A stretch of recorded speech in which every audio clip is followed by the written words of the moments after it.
La Bible déclare que nous sommes des soldats pour Christ. Amen. Un soldat, on le recrute.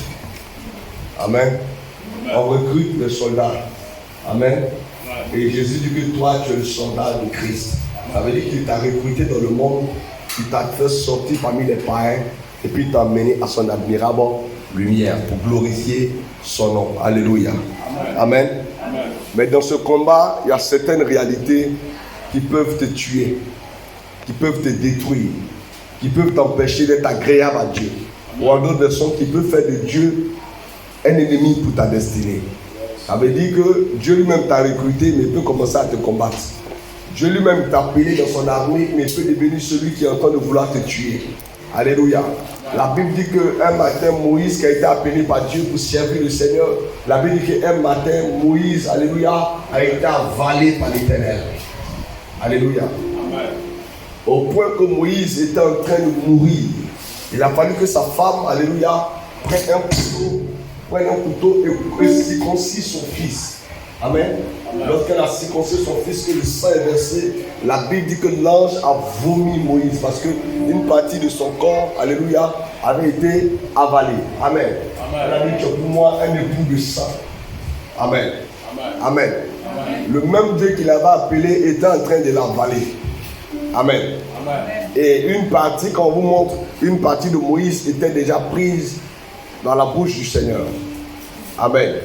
Et il a fallu la grâce de Dieu pour que cet homme-là soit libéré, soit vomi. Amen. Il peut arriver que Dieu vienne t'avaler. Il peut arriver, vous allez voir avec Jacob par exemple, vous allez voir que Jacob, lui qui était appelé par Dieu, lui que Dieu aimait, Dieu était obligé de fracturer sa hanche pour que Jacob devienne un bon serviteur de Dieu. Amen. Ma question est celle-ci. Est-ce que Dieu ne pouvait pas aller avec Jacob, tant bien même qu'il marchait correctement, parce que celui qui a la hanche déboîtée a la démarche qui a changé. Si on déboîte ta hanche, ta démarche va changer. C'est comme tu es devenu un handicapé quelque part.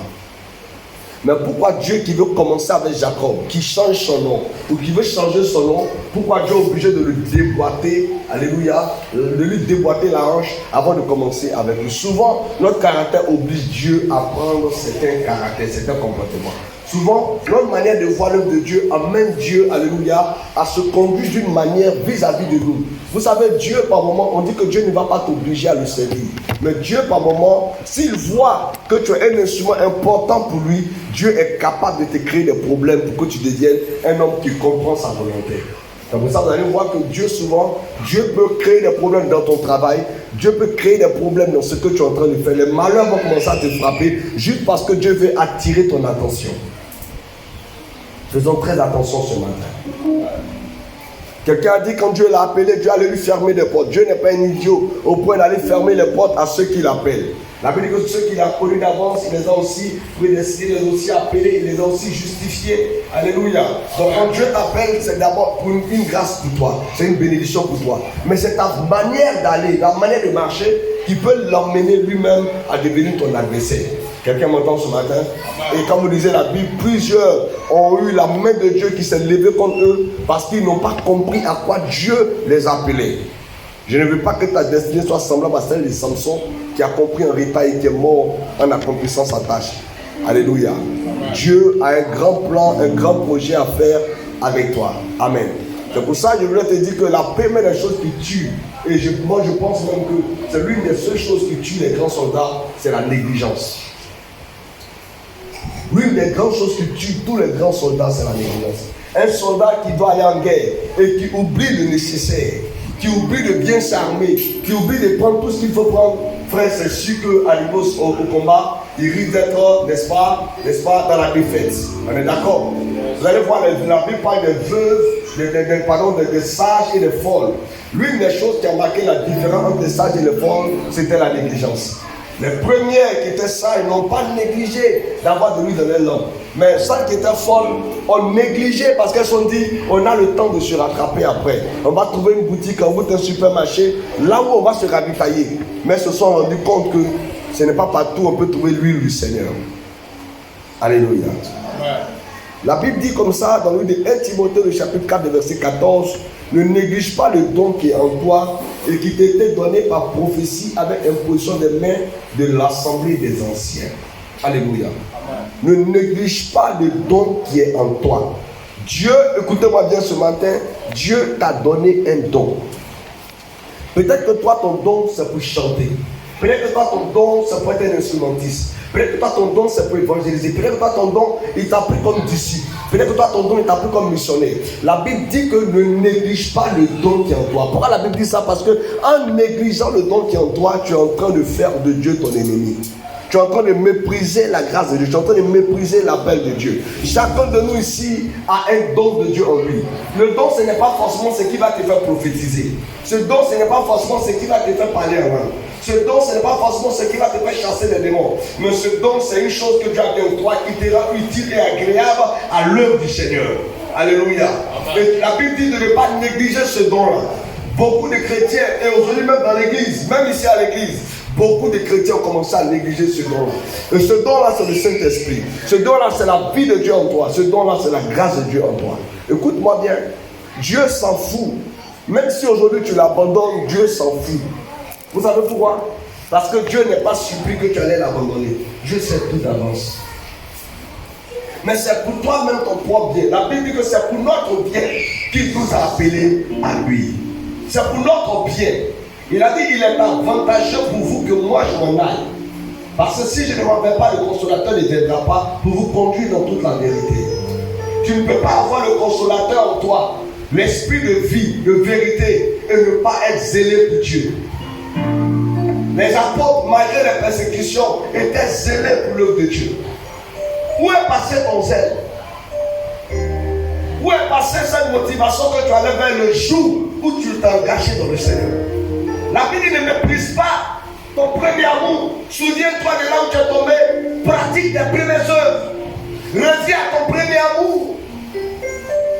Aujourd'hui, les gens n'ont même plus le temps. Quand ils allaient servir Dieu, n'ont plus le temps. Si on veut regarder tout ce que Dieu fait pour toi en secret, ça n'a rien à voir avec ce qu'il fait pour toi en public. Dieu travaille plus pour nous dans le secret que ce qu'il fait en public. Ça veut dire que ce que tu vois, c'est une infime partie de ce que Dieu te montre. Il y a des choses qui ne te montrent pas. Chaque matin, comment est-ce que le diable t'attend devant la maison? Dieu ne te montre pas, il te combat. Chaque jour que tu montes dans un véhicule, le diable cherche à t'arrêter, mais Dieu ne te montre pas. Il enlève sur ton chemin. La sagesse doit t'animer pour ne pas mépriser le don qui est en toi. Un bon matin, nous allons tous tomber et mourir. Des gens sont sortis le matin, ils n'avaient pas prévu mourir. Amen. Amen. Amen. Ce matin, on parlait un peu de certaines personnes qui sont mortes hier sur la route de la maison. Un gars qui était sur son bac, il est tombé, il est mort. Un autre qui poussait les bois, les bois sont tombés sur lui, il est mort. Il n'avait pas prévu, je ne vais pas prendre les bois.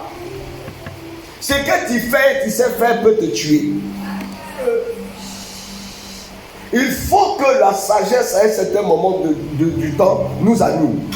Tu peux avoir un examen, tu peux avoir un concours et mourir sans même voir les signes. Écoutez, il y a un groupe de jeunes qui ont passé un concours. Le concours, ils étaient 3. Le concours a marché. Ils ont suivi la formation. La formation s'est bien passée. Mais lorsqu'on devait maintenant les positionner, c'est-à-dire faire les affectations sont sorties. Mais eux, ils ont eu leur affectation dans le cercueil. Il faut faire attention.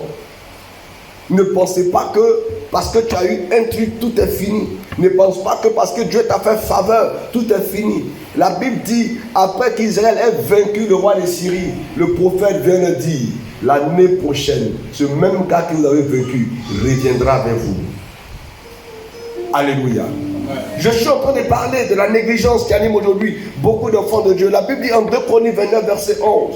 Maintenant, mes fils, cessez d'être négligents, car vous avez été choisis par l'Éternel. 2 Chroniques 29, 11.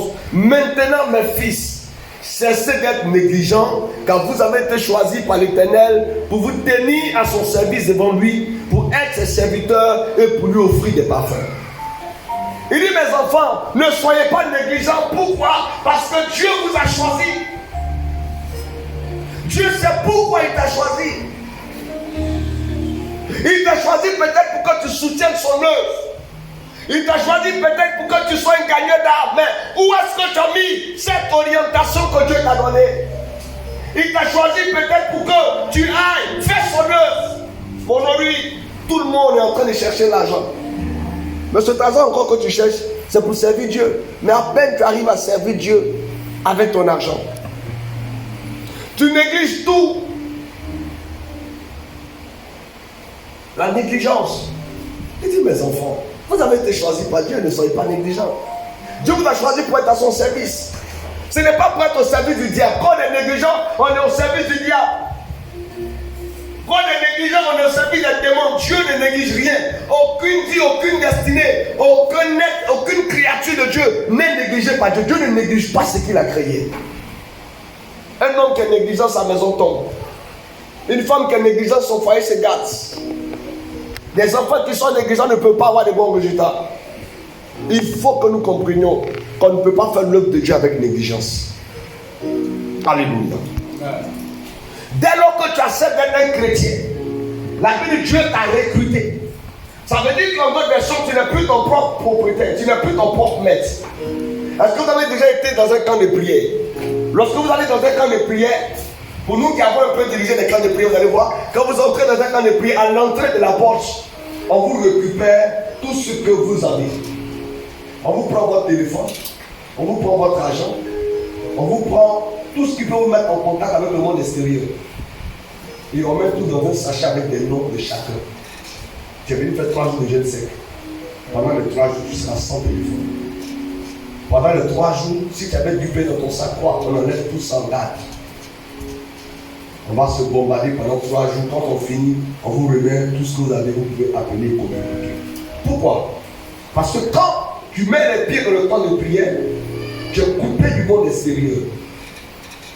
Lorsque tu mets ton pied dans la maison de Dieu, en réalité, Dieu pour te travailler va te couper du monde extérieur. Mais nombreux sont ces chrétiens aujourd'hui qui viennent à l'église. Vous êtes ici, vous êtes zélés, mais vous n'avez pas la force de parler de Dieu autour de vous. Vous n'avez pas la force. Toi, ta vie chrétienne, c'est pour toi seul. C'est toi seul. Tes frères, tes soeurs, aucun n'était à l'église. Tes cousins, tes amis. Quand c'est pour boire, quand c'est pour s'amuser, quand c'est pour faire les fêtes, quand c'est pour aller au restaurant, quand c'est pour aller à la plage, quand c'est pour aller, je ne sais pas quoi, citer ce que vous voulez, quand c'est pour aller dans un maquis, quand c'est pour aller à un mariage, quand c'est pour aller à un anniversaire. Là, on te connaît. Toi, tu as la famille. Mais quand il s'agit de parler de Dieu, tu es incapable. Pourquoi? Parce que toi-même, tu ne fais pas confiance à ta vie chrétienne. Parce qu'avec ce que tu fais quand tu es avec eux, tu ne peux pas leur dire Jésus de Nazareth. Voilà pourquoi nos églises se vident de jour en jour. Parce que les chrétiens sont devenus négligents. Si des gens ne s'ajoutent pas à l'église, à la communauté est en train de mourir. S'il n'y a pas de nouvelles âmes, de nouvelles têtes, à chaque culte, tu dois avoir une nouvelle personne.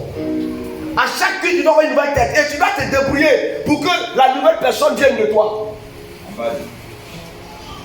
Un culte de dimanche, là, je vais tirer quelqu'un pour venir choisir une nouvelle personne. Il lèvera la main, moi c'est moi qui l'ai envoyé. Et si chacun de nous a une telle idée, chacun aura à côté de lui une nouvelle personne. Mais quand tu viens à l'église, toi seul, blanc ballon, alors que tu as des amis au quartier que tu peux tirer, tu as des frères au quartier. Si on va te fuir, on va te fuir parce que tu évangélises les gens. On ne va pas te fuir parce que tu aimes pas là. Même ton patron, c'est un gars évangélisé. J'étais surpris un dimanche matin où maman Rivet a tiré son patron, elle l'a envoyé à l'église. Ceux qui sont, elle qui est venue à l'église dernièrement, elle a pu tirer son patron pour l'emmener dans la présence de Dieu. Laissez tout ce qui est micro d'abord. Elle a pu tirer son patron pour l'envoyer dans la présence de Dieu. Alléluia. Amen. Elle a pu tirer son patron pour l'envoyer dans la présence de Dieu. Des gens, lorsqu'ils ont mis les pieds à l'église, ils ont commencé à prendre toute leur famille pour venir. C'est ça qu'on appelle un chrétien. Mais toi, chaque dimanche matin, tu t'habilles, tu te sers, tu te fous, tu viens à l'église, c'est bon, tu vas. Il faut que quelqu'un t'accompagne. Il faut que quelqu'un vienne voir que là où tu vas, tu ne t'amuses pas. Il faut que quelqu'un dise, ah, son église là, en tout cas les gens prêchent l'évangile là-bas, en tout cas ils font l'œuvre de Dieu. Vous qui êtes coiffeuse, coiffeur, quoi, vos clientes là, ce sont des âmes que vous devez gagner. C'est pas pour mettre vos doigts dans les cheveux seulement. Parce que le sorcier peut t'enlever sa tête. Il ne faut pas enlever tes doigts ici pour qu'on prie pour toi. Amen. Dieu envoie avec vous des âmes, d'une manière ou d'une autre, pour que vous puissiez les envoyer vers le Seigneur. Je me rappelle de l'une de mes filles qui a été un soutien véritable pour moi ici à Abidjan. C'est un salon de coiffure qu'elle a entendu parler de moi. Elle a dit se faire coiffer et la coiffeuse parlait de son père spirituel. La femme était découragée, elle ne voulait plus aller à l'église. Elle ne voulait plus aller à l'église. C'est l'une des mamans qui m'a offert ma deuxième solo à Abidjan.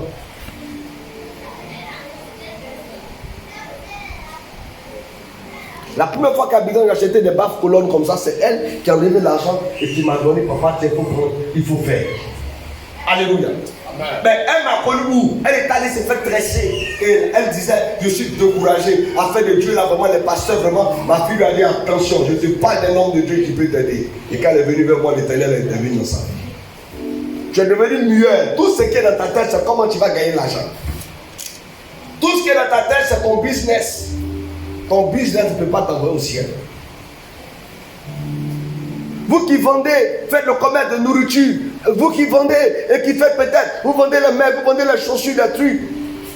Dieu même peut vous envoyer des gens, des clients malades. Il faut que vous ayez la force de leur dire, je connais quelqu'un qui connaît quelqu'un. Je connais quelqu'un qui connaît quelqu'un. Au quartier, écoute, si tu n'arrives plus à évangéliser, mon frère, je te donne 2 ans, tu vas perdre la vie chrétienne. Tu n'arrives plus à évangéliser en 2 ans, tu vas spirituellement mourir et disparaître. Ce qui fait que tu es fort dans le Seigneur, c'est quand tu gagnes des âmes. Vous avez regardé Highlander, plus il tue quelqu'un, plus sa vie s'augmente. Plus tu enlèves quelqu'un du royaume de l'enfer, plus Dieu ajoute sur ta vie. Mais aujourd'hui, vous n'évangélisez plus. Vous voulez que ce soit toujours les hommes de Dieu qui se mettent devant évangéliser, alors que toi tu es là. C'est pour ça que nous on t'a gagné au Seigneur. Quand Dieu te sauve, tu deviens un instrument. Alléluia. Amen. Au quartier, c'est toi qui as beaucoup, tes amis sont trop. Tu as beaucoup d'amis. Mais il n'y a même pas un. C'est toi tous les jours les gens viennent saluer. C'est toi tous les jours les amis viennent voir. Mais tu n'es même pas fichu de gagner un au Seigneur. Vous parlez de quoi au juste? Non, il est venu me dire qu'il avait faim. Il est venu me dire qu'il avait besoin d'argent. Il est venu me dire qu'il était coincé. Mais son coincé là, c'est Jésus qui va les décoincer. Est-ce que je suis en train de parler à quelqu'un ce matin? Amen. La Bible en Ecclésiaste chapitre 7 verset 18. Il est bon que tu retiennes ceci et que tu ne négliges point cela, car celui qui craint Dieu échappe à toutes ces choses.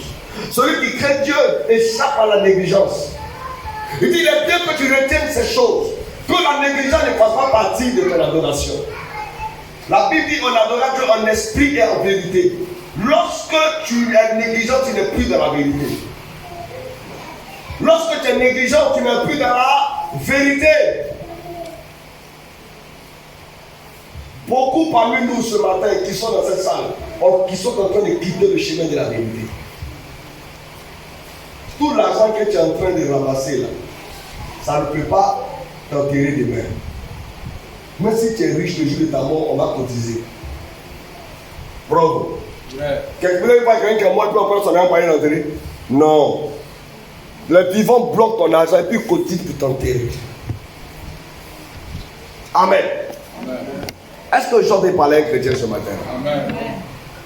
Il faut ouvrir tes yeux et tes oreilles pour comprendre ça. On n'est pas en train de, comment on appelle ça, te conseiller. On est en train de te parler de Dieu. Amen. Amen. Voilà, il faut ouvrir bien tes yeux et puis ouvrir bien tes oreilles. Parce qu'il y a ces gens de chrétiens, eux ça c'est à l'église, un cas chanteur va partir, un cas danseur va partir, un cas prêcheur. Écoutez, je sais te parler de ta vie. Parce qu'aujourd'hui, tu as envie, tu ne peux pas comprendre. Mais le jour où tu seras couché sur le lit d'hôpital, et puis tu as dit, papa, plus pour moi, pour que si je sois avec un gagnant d'âme, Dieu te dit, mon gars, ton temps est fini. Tu as eu tout le temps pour gagner les âmes. Laisse tes frères s'en occuper.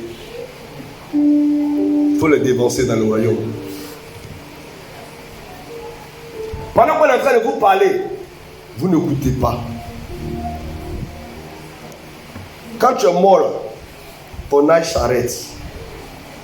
Si tu es mort à 5 ans, jusqu'au retour de Jésus, tu auras 5 ans.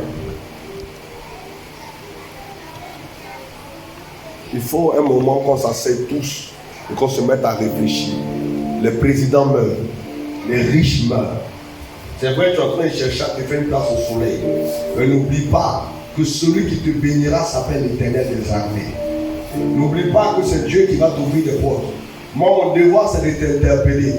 Pour que tu ne mettes pas la négligence dans ta vie de prière. Pour que tu ne mettes pas la négligence dans ta vie de jeûne. Les musulmans, aussi occupés qu'ils soient, ils trouvent toujours un temps pour aller prier.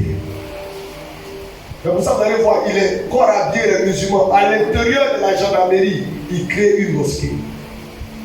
Ils vont au marché, ils sont musulmans. À l'intérieur du marché, ils créent une mosquée.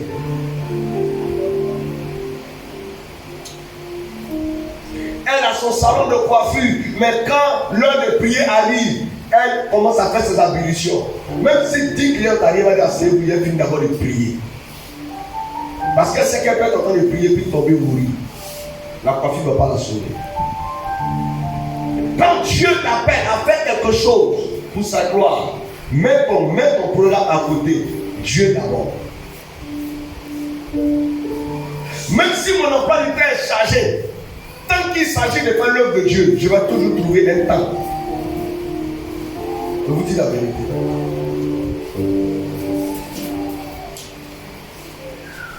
Je me souviens, écoutez-moi bien, ça devait sortir ce matin. Lorsqu'on était élèves, je me souviens qu'on nous avait appelé pour aller soutenir une consécration.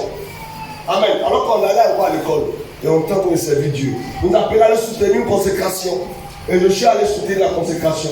On a travaillé, on a fini de faire le travail. Ce jour-là, c'était un samedi. Et ce samedi-là, il y avait un exposé. Et nous ne sommes pas partis à l'exposé. Et donc le lundi, il fallait qu'on puisse exposer. Et on s'était arrangé avec le chef de groupe pour que, voilà, ils ne disent pas qu'on n'était pas là. On a fait un travail ensemble et autres. On a fait nos petits idées, on a ajouté.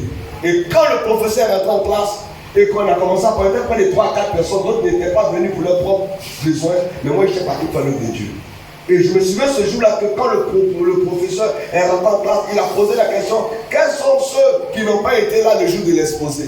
Et le chef de groupe avec lequel on s'était entendu a dit lui et lui. Et avec une fille qui était dedans, il n'a pas mis dedans.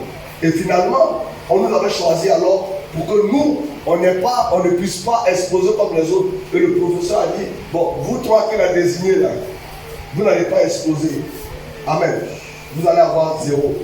Et nous, on s'est fâchés parce que la fille avait quelques affinités à l'échelle du groupe. Donc, il devait aussi dire son nom. Et moi, il a dit, mais monsieur, si elle est dedans, c'est que nous sommes dans le même groupe. Amen. Et il a dit, pourquoi moi, il a dit qu'elle est dedans? Il a dit, moins 10. J'ai dit, monsieur, moins 10 là, c'est petit. Faites ce que vous voulez. Amen. Amen. Amen. Et il m'a dit 0 de moyenne. Et lui, monsieur, il m'en fout de votre matière. Amen. Il me dit des choses chez le micro, il parle. Amen. Et il m'a donné 0 de moyenne. C'était ici, 0 de moyenne. Alléluia. Amen. Amen. Et c'était au deuxième trimestre. Puis au premier trimestre, il y avait quelque chose de 16 de moyenne. Et au deuxième trimestre, il y avait 0 de moyenne. Mais ça n'a pas agi sur mes notes de guerre, mais ça a 13 de moyenne. Amen. Et au troisième trimestre, pour pouvoir me pénaliser, il dit la moyenne du premier trimestre, puis la moyenne du deuxième trimestre, divisé par 2 pour faire la moyenne du troisième trimestre. Alléluia. Amen. Donc en troisième trimestre, j'étais encore parti en troisième trimestre dans sa matière avec 8 de moyenne. Alléluia. Mais c'était ici un professeur. Qu'est-ce que ça pouvait changer chez moi? Alléluia. Amen. Parce que si j'arrivais à boucher avec d'autres matières, c'était 0 pour moi. Donc vous comprenez. Et à la fin de l'année, le professeur m'a regardé et m'a dit, tu es une très bonne élève. Malgré que tu as donné les 0 de moyenne, ceux qui ont tout fait quand même la moyenne de notre trimestre, beaucoup n'ont pas pu avoir la moyenne que tu as eue. Quand tu sais compter sur Dieu, Dieu ne met pas la honte sur toi. Je n'étais pas ce jour-là aller faire autre chose. J'étais allé faire l'œuvre du Seigneur. Et donc, je n'avais pas peur. Je me suis retrouvé à certains moments, même en terminale, en première, à certains moments où je laissais l'école. Je vous dis la vérité. Où je laissais l'école. On a des devoirs et puis moi, je suis en train de prêcher quelque part. Je suis en train de faire croisade. Alors qu'on est en train de faire devoir derrière moi. On fait interrogation derrière moi. Et puis, je suis en train de prêcher le Seigneur. Et là, ma père dit, ah, c'est fini. Mais quand je reviens, je me rattrape. Et mes moyens sont tous supérieurs aux moyens de ceux qui sont des centres composés. Par exemple, quand il s'en sort, il a 0. Deuxième note, il a eu peut-être 5. Moi, quand il vient que deuxième note, il est 18 ici devant toi.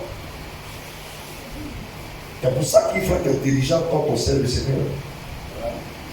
Est-ce que vous pouvez me comprendre ce matin? Il y a eu des moments où le professeur de nous a dit, bon, toi tu as eu tant, tel autre que tu n'as pas pu faire. Qu'est-ce qu'on fait? Les gars me disent, monsieur, mettez 0. Quand le gars me dit, attends, il dit oui, mettez 0. Il n'y a pas de problème. J'étais pas là, mettez 0. Mais Dieu me permet de rattraper. Et Dieu n'a jamais permis, aussi vrai que je suis à la chair ici, que le moyen soit en dessous de 10. Ça n'a jamais eu lieu. Pourquoi je le dis? Je le dis parce que j'ai expérimenté Dieu chaque jour de ma vie.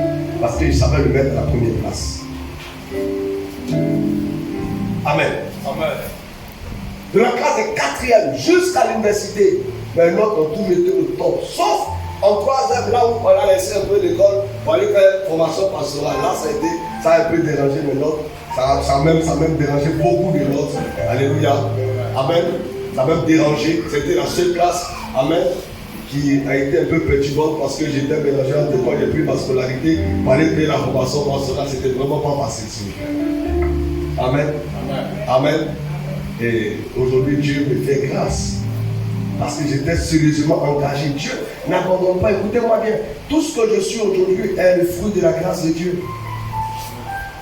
Hier, ceux qui nous ont vu commencer, je me rappelle de mes amis qui en Espagne aujourd'hui, des gens qui trichaient sur nous. Permettez-moi de vous parler ce matin. Des gens qui trichaient sur nous à l'école. Ils s'appelaient Kwame, Eric Innocent. Ils trichaient sur nous à l'école. Oh. Donc le jeu ne vient pas. Lui, il s'est dit que je suis mort et lui, il est mort. Amen. Donc, il partait à la maison.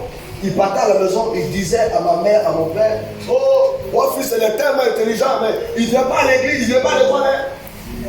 Dans son sac, quand tu son sac, c'est big seulement qu'il a. Il me mettait dans les problèmes, dans les rembats tous les jours. Je vous dis la vérité, tous les jours. Et il est content. Il est content. Moi, je dis non, parce que moi, le mien aussi, le problème. Lui, il ne peut pas étudier. Moi, il peut étudier, moi, il ne vient pas à l'école. Alléluia. Aujourd'hui, quand il me voit servir le Seigneur, il est fier et il dit vraiment, à cause de toi, on avait notre vie à Dieu. Amen. Il s'est converti, Dieu a fondu l'Espagne. Il était professeur d'espagnol. Amen. Amen. Amen. Aujourd'hui, plein de nos amis qui nous ont vus, avant-hier, je suis allé quelque part, j'ai croisé mon ami, mon voisin comme ça. Hein? Mon voisin, il est devenu gendarme. Il dit non, aide-moi, le truc, il peut monter comme il a pris par. Il dit, mais il faut que tu m'aides. On a changé nos numéros. C'était mon ami comme ça. Amen. Mais lorsqu'il m'a rencontré, il sait qu'il a rencontré quelqu'un. Lui, il est devenu gendarme. Moi, je suis pasteur. Moi, je suis pasteur. Amen. Mais quand il me rencontre, il vient en se pliant et en me respectant. Sa femme était là, il me l'a présenté. Lui, ce gars-là, nous avons beaucoup aidé à l'école. Et il m'a donné son numéro, il a pris voir, puis j'étais pris sur WhatsApp. Il y a trop de problèmes dans mon travail parce que je n'arrive pas à évoluer. Je veux que tu m'aides. C'est ça. Ne pensez pas que le temps que vous êtes en train de passer à l'église, vous êtes en train de gaspiller vos journées, de gaspiller votre temps. Votre destinée est dans la main de Dieu.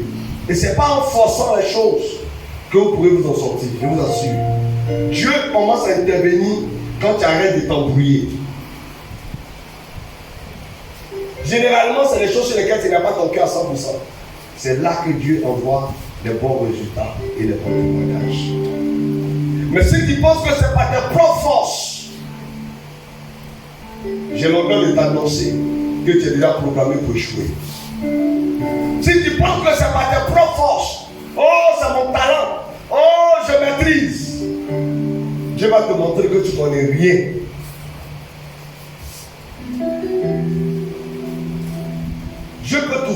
porte pour voir ton caractère. Dieu peut t'ouvrir une petite porte pour voir ta manière de servir son nom. Dieu peut t'ouvrir une petite porte, tout marche et tu vas commencer à négliger l'œuvre de Dieu. Vous voyez à l'église souvent quand les gens prient, oh Seigneur, je veux un travail, et puis Dieu ne te donne pas, parce que Dieu sait que toi, même s'il commence à te faire devenir un puisatier, tu n'auras plus le temps pour le servir. Avant tu faisais rien, tu dormais à l'église, tu passais tout ton temps dans la présence de Dieu. Maintenant que tu as eu un petit boulot, une petite entreprise que tu es en train de faire, tu n'as même plus le temps pour servir le Seigneur. Aujourd'hui on doit te faire genre honneur. Aujourd'hui on doit te poursuivre. Aujourd'hui on doit te appeler si tu n'es pas à l'église. Écoute, tu n'es pas important pour quelqu'un ici. Tu es important pour toi-même et puis ton Dieu. Amen. Je vous dis la vérité. Ne pensez pas que quand vous venez à l'église, juste pour tes offrandes, dites-moi, si je vais lever 3 personnes ici, je lui demande chaque dimanche qu'il faut offrir combien à Dieu. Il peut se retrouver que peut-être moi-même mes offrandes sont supérieures à tes offrandes. Parce que moi j'ai décidé, chaque jour que je viens au culte, si je n'ai rien donné à Dieu, je vais au moins 2000 à Dieu à la première offrande. Et la deuxième offrande est partie ici. Amen. Quand je n'ai rien donné comme offrande chez nous à l'église, quand il sort, qu'il vient dans notre église, souvent c'est 5 000 que je fais. Mais chez nous aussi, c'est 2 000 que je donne au Seigneur. La première offrande. Toi-même, quand tu as 500, tu vas casser ça. 100 francs, 50, 25. C'est toi qui penses que si toi un jour tu ne marches plus avec Dieu, Dieu va pas mal au cœur. Non! Excusez-moi, je suis en train d'enseigner la parole de Dieu. Ça peut être dur, mais l'évangile de Dieu a accepté. Amen. Amen. Ne faisons pas comme si Dieu est serré de nous. Souvent on dit à l'église on n'a pas offrande, mais Dieu nous aime tel qu'on est. Parce qu'il ne nous a pas appelés à cause de l'argent. Il nous a appelés parce qu'il nous aime. C'est pour ça que dans notre adoration avec le Seigneur, il n'y a pas l'argent. Amen. Amen. Dans ton adoration avec Dieu, il n'y a pas l'argent. Il ne faut pas attendre. Il y a des chrétiens qui sont assis ici. Là. Le jour que ça va, on ne le voit pas. Hein. Mais le jour que tu as un livre, il connaît. Il y a une fille comme ça que je ne vois plus, ça fait un certain moment. Elle s'assoit quelque part dans un village. Et puis c'est chaud hier maintenant. Alors papa, mon enfant a été fait la sorcellerie pour m'attaquer les nuits. Il a dit d'accord ma fille. Ça fait 3 jours que je n'ai pas encore répondu à son message.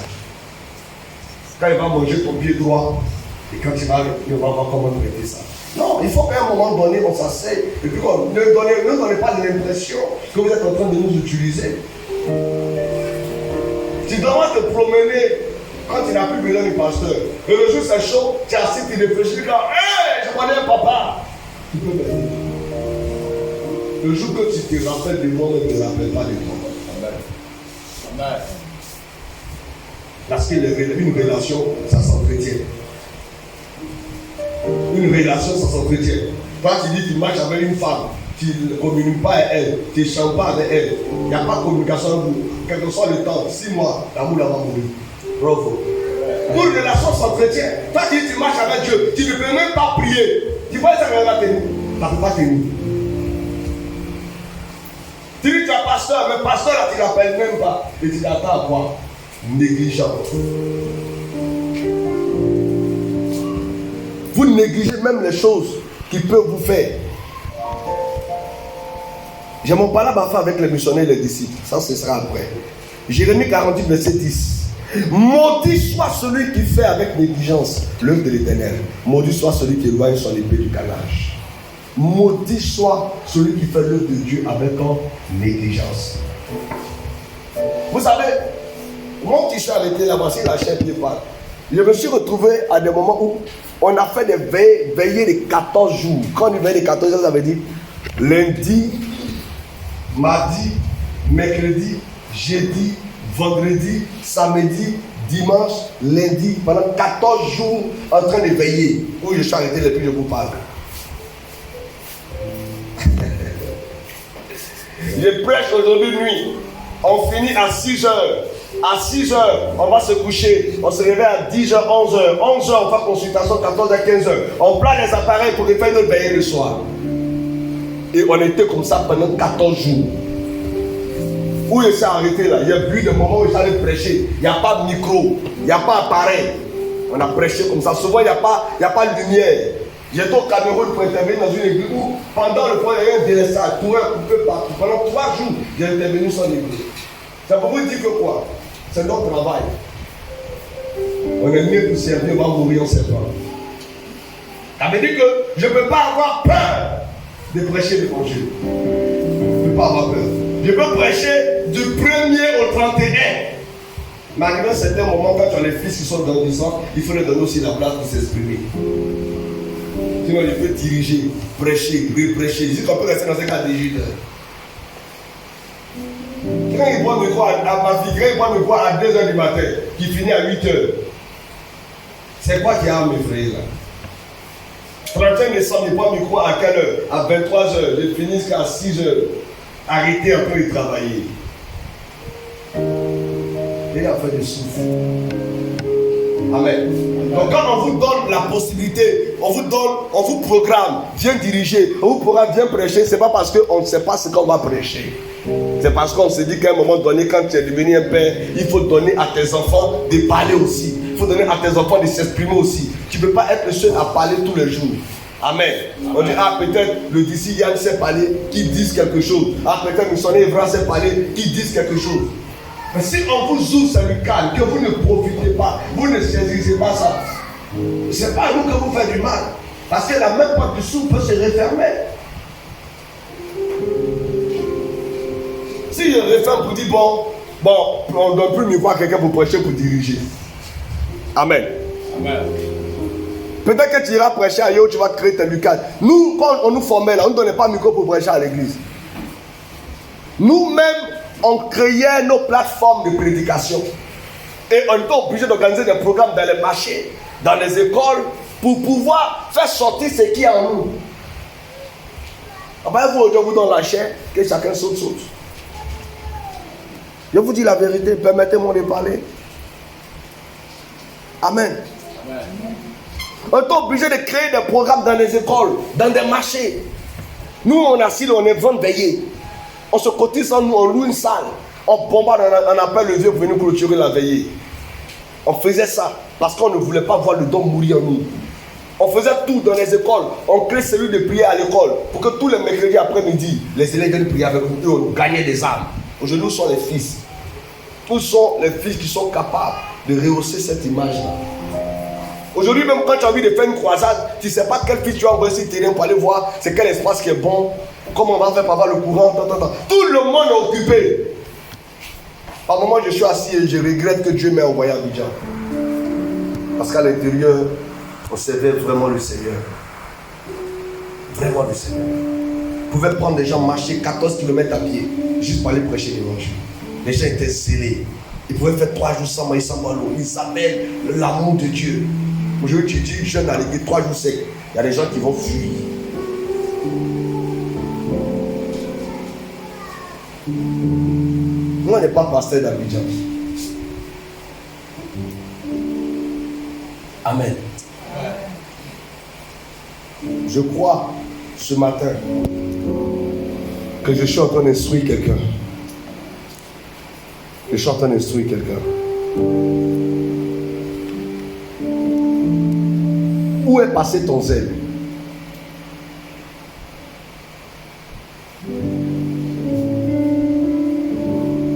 Où est passé ton zèle? C'est ça. Est-ce qu'aujourd'hui, si on dit, bon, d'ici vendredi, on va organiser une campagne d'évangélisation, on va tout faire. Combien sont ceux qui auront le temps pour venir nous soutenir? Peut-être nous, on va se retrouver à une croisade d'évangélisation sans chante, sans pianiste, sans batteur. Vous pensez qu'on a fait l'œuvre de Dieu comme ça? C'est de la plaisanterie. Et Dieu nous regarde sur son trône, il nous regarde et puis il rit.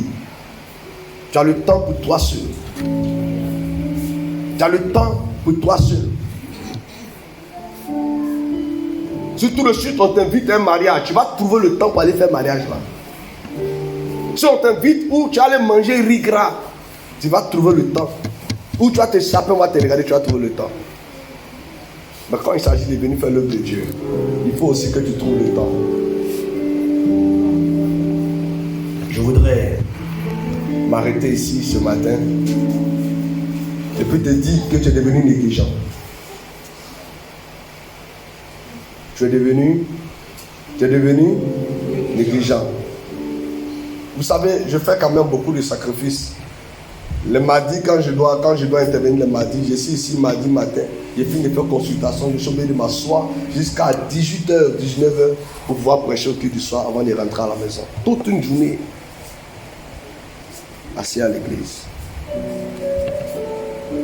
Pendant ce temps, le mercredi, à partir de 18h, il y a la formation avec les disciples jusqu'à 20h30. Amen. Vendredi, ici à l'église encore. Quand j'ai fini ça, le samedi, j'ai la formation avec les missionnaires. Jusqu'à 18h encore, jusqu'à 21h30. Pour que le dimanche encore, je revienne prêcher. Et ça, c'est sans ajouter la radio et tout ce qui est autour.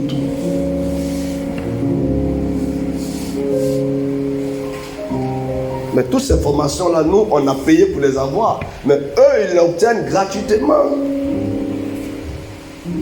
Donnez-nous envie de travailler, envie de servir.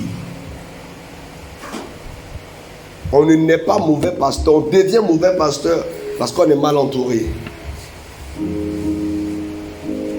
Beaucoup de pasteurs ont quitté le droit chemin parce qu'ils ont été entourés par des personnes qui ne le boostaient pas, qui ne les galvanisaient pas. Amen. Amen. Amen. Amen. Je termine par cette petite information. Voici Maman Watt, par exemple, quand je suis rentré à Abidjan. Ce sont les femmes que j'ai rencontrées, c'est ça ma fille. Et c'était juste deux femmes. Elle et Maman Noumel, c'est ça. On a commencé une petite cellule. En moins d'un mois, on se retrouvait à près de 200 personnes. On a pris la bâche dehors, c'est ça. C'est pas qu'on ne peut pas travailler.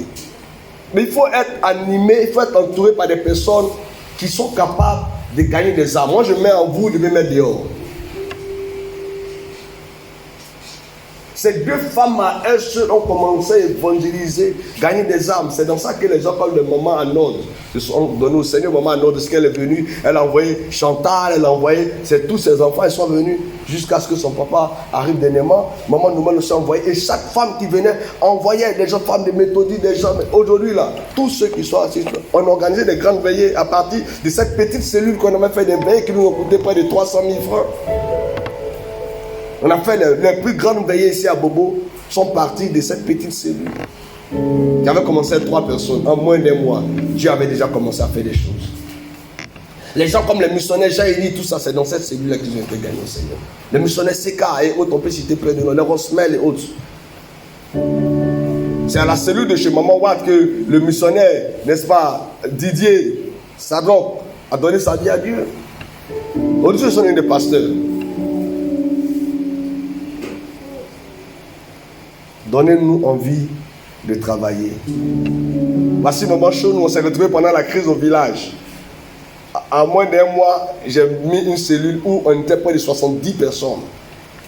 Et j'ai fait, dernièrement, il y a mon fils Louis qui disait, j'ai commencé à faire des grandes croisades dans le village. On a fait des grandes croisades. C'est comme ça qu'elle m'a entendu prêcher et elle a donné sa vie. Depuis 2010, elle est restée à moi jusqu'à aujourd'hui. C'est ici, elle s'est mariée, tout jusqu'à aujourd'hui. Son mari est venu et Dieu est en train de faire. Ne pensez pas qu'on est venu s'asseoir pour s'amuser. Dieu vous a fait la grâce que vous ayez un père comme moi. Et vous devez bénir Dieu pour ça. Chaque fois que vous priez, bénissez Dieu de m'avoir comme père spirituel. Parce que si vous ne le savez pas un matin, alléluia. Oui, et vous devez le reconnaître. Vous devez le reconnaître. Si les pasteurs le reconnaissent, ce n'est pas vous qui n'allez pas le reconnaître. Amen. Parce que si vous n'appréciez pas les choses que Dieu a mis entre vos mains, Dieu est capable de vous arracher ces choses. Et d'autres vont en profiter. Et vous qui m'avez connu, vous serez où? 12 ans, 10 ans, avec moi, vous serez où? C'est ma question. Ce ministère que vous voyez a transformé trop de vies, a aidé trop de personnes. Ma vie, jusqu'à aujourd'hui, est un sujet de bénédiction pour plusieurs personnes. Amen. Amen. Amen. Je veux que vous soyez sages et que vous ouvrez votre esprit. On a connu beaucoup de preuves qui auraient dû nous faire arrêter. On ne s'est pas arrêté. Moi, pour m'installer à Abidjan, ça a été l'une des choses les plus difficiles parce que j'étais beaucoup combattu par presque tous les pasteurs. quand je suis rentré à Abidjan. Mais je me suis imposé et je me suis assis. Parce qu'un lion ne recule pas. Un lion ne recule pas. Amen. Mais même si on a la force de travailler, qu'on est entouré par des fils faibles, des fils qui ne nous motivent pas, ça ne peut pas aller. Quand le Père dit allons-y, on s'en va. Et si on dit allons-y, d'autres sont à la traîne, d'autres font comme ils veulent. Bon, comment on peut travailler dans cet état d'esprit? Aujourd'hui même, on a peur d'organiser une veille de prière, de peur de se retrouver à 20 ou 25 personnes. Je ne peux pas sacrifier ma nuit. J'ai arrêté d'inviter même des pasteurs pour venir intervenir. Parce que tout ce que je suis en train de faire, quand les pasteurs viennent prêcher, on ne vous demande pas de payer le cachet. Je sais comment je les gère. Mais vous ne m'encouragez pas. Vous ne m'encouragez pas. J'ai l'impression d'être utilisé par un groupe de personnes. Et vous êtes en train de vouloir m'échanger. Parce que si vous le faites, vous allez plus souffrir que moi. Parce que je serai obligé d'accepter toutes les invitations qu'on me fait dehors. Et je vais positionner ceux qui sont mes fils pour travailler. Et je viendrai peut-être une fois au fils spécial. Et vous allez travailler comme vous pouvez travailler. Là, chacun va chercher son argent. Parce que l'argent que vous cherchez, vous êtes même incapable de prendre par moment pour soutenir la location. On doit vous poursuivre, on vous fait la police pour 3 000 francs, pour 2 000 francs. C'est honteux et c'est un signe de négligence. J'ai beaucoup parlé, je dois encore reprêcher après. Et puis il y a la dirigeante tout à l'heure. Je voudrais m'arrêter ici et vous dire de vous revoir. Regarde ton voisin, il faut te revoir. Dieu m'a dit qu'on aura 2 jours d'évangélisation bientôt.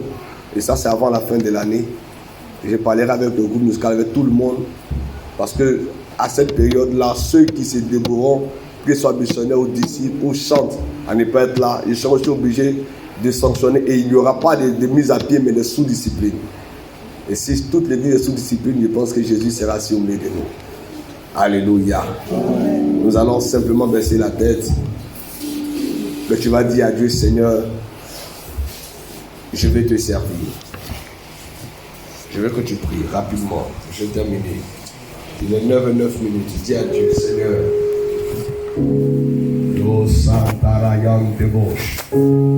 Dis à Dieu, Seigneur, je veux te servir.